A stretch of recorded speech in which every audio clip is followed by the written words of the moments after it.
Cet organisme de formation est un peu atypique. Comme son nom l'indique, il est ancré sur un mode de production, de formation très spécifique, très spécialisé, à la demande des professionnels de santé qui ont des attentes en termes de formation très pointues. Aujourd'hui, Perf Santé a été innovante dans le cadre de la formation avec la simulation haute fidélité, et pour ça, Perf Santé investit à la fois dans un domaine qui est le domaine de la pédiatrie et notamment du transfert interhospitalier, et un autre domaine qui est l'adulte, avec un mannequin adulte, un mannequin de combat, pour notamment des formations ancrées dans le domaine de l'urgence préhospitalière.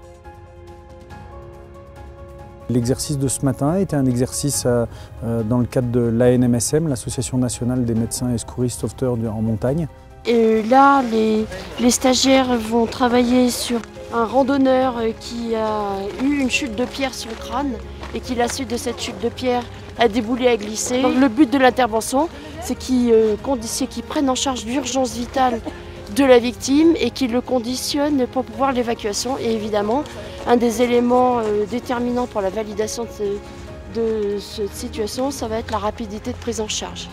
Alors la particularité de l'exercice d'aujourd'hui, c'est qu'on le fait en période hivernale, dans des conditions extérieures bien sûr, donc avec une contrainte météorologique de température importante. On est au-dessous de zéro.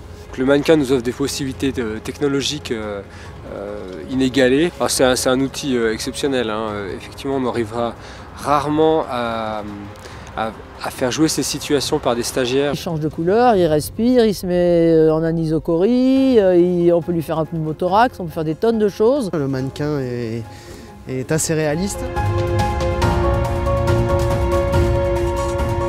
Il y a quand même beaucoup d'éléments cliniques sans avoir à faire appel au facilitateur. C'est vraiment un outil d'avenir. C'est vraiment un pas en avant, notamment pour les médecins qui veulent se mettre dans les situations de secours en montagne.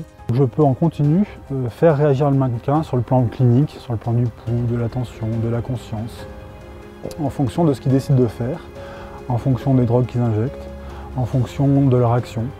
Et ce qui est important, c'est que tout le scénario, tout ce que font les étudiants sont filmés du début du briefing à la fin du briefing final. Donc il y a un retour vidéo et du son. Ils peuvent se voir, se critiquer, s'auto-évaluer.